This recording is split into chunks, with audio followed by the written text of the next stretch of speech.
Chapter 8, Protecting My Canvas. Lumipas ang ilang linggo. And sa wakas, natapos din ni Ville ang portrait ni Lucien Blackwood. Nakatayo siya sa harap ng canvas habang pinagmamasdan ng kanyang obra. Hindi niya alam kung posible bang makuha sa painting ang kabuuan ng lalaking iyon. Dahil para sa kanya, mas maganda si Lucien kaysa sa kahit anong kayang ilarawan ng kanyang brush. Ngumiti siya.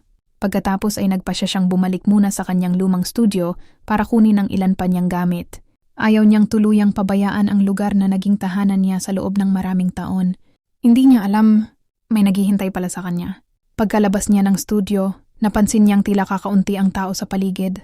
Tahimik, masyadong tahimik, hanggang sa may marinig siyang pamilyar na boses. Well, nanlamig si Viel. Dahan-dahan siyang lumingon. At nakita niya si Victoria. Nakatayo ito sa dulo ng eskinita, kasama ang ilang rogue vampires. Pare-parehong nakangisi. Parang mga gutom na mandaragit. Victoria? Ngumiti ang babae. Ngunit puno iyon ng puot. Mukhang wala ang tagapagligtas mo ngayon. Napalunok si Viel. Agad siyang umatras. Ngunit huli na. 2 rogue vampires ang sumulpot sa magkabilang gilid niya at mabilis siyang nahawakan. Bitawan ninyo ako! Pinilit niyang kumawala. Ngunit masyadong malakas ang mga ito. Tumawa si Victoria. Masaya. Parang matagal na nitong hinihintay ang pagkakataong ito. Let's see if your precious king can save you now.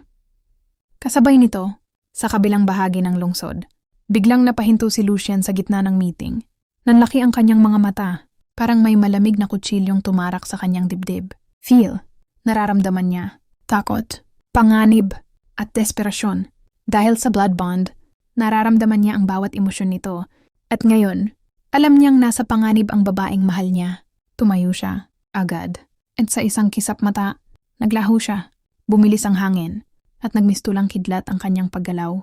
Samantala, sa eskinita, mahigpit pa ring hawak si Viel ng 2 vampire, habang si Victoria naman ay unti-unting lumalapit. Puno ng galit ang mga mata nito. Alam mo ba kung ilang taon kong hinintay si Lucien? Huminto ito sa harap niya. At ikaw, napangisi ito.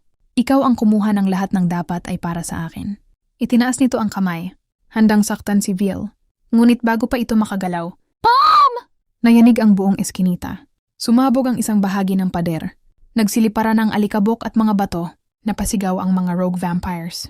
At mula sa makapal na usok, may isang figurang lumabas. Mabagal, nakakatakot, at puno ng galit. Si Lucien. Namumula ang kanyang mga mata. Ganap na nakalabas ang kanyang mga pangil. Mukha siyang tunay na hari ng mga halimaw. Napatigil maging si Victoria. Hindi niya pa kailanman nakita si Lucien na ganito. I warned you. Mababa ang boses nito, ngunit parang kulog na umalingaw-ngaw sa buong lugar. Do not. Isa itong hakbang pasulong. Lay a finger. Sa puntong iyon ay nanginginig na ang mga rogue vampires. Tell my wife. Boom! Isang malakas na shockwave ang sumabog mula sa kanyang katawan. Nagbagsakan ng mga kalaban. At sa loob lamang ng ilang segundo, isa-isa silang bumagsak. Walang nakalaban. Walang nakatakas. Parang bagyo si Lucien. At sila ay mga dahong tinatangay lamang ng hangin. Si Victoria na lamang ang natira. Nakasandal ito sa pader. Takot na takot. Hindi na ito ang mayabang na babaeng dumating sa mansyon noon. Mercy. Nanginginig ang boses nito. Lucien, please. Ngunit hindi gumalaw si Lucien. Mas lalo lamang tumindi ang takot ni Victoria. At tuluyan itong tumakbo palayo. Tahimik na muli ang paligid. At ang unang ginawa ni Lucien ay lumapit kay Viel. Agad niya itong niyakap. Mahigpit. Parang natatakot na mawala siya. Viel. Nanginginig ang boses niya. Are you hurt? Hinawakan ni Lucien ang kanyang mukha naghanap ng ebidens niya kung nasaktan ba siya. Sunod na tiningnan nito ay ang kanyang mga kamay at balikat. Ngumiti si Viel. Pagod. Ngunit masaya. I'm okay. Mahigpit niyang niyakap ang leeg ni Lucien. I knew you'd come.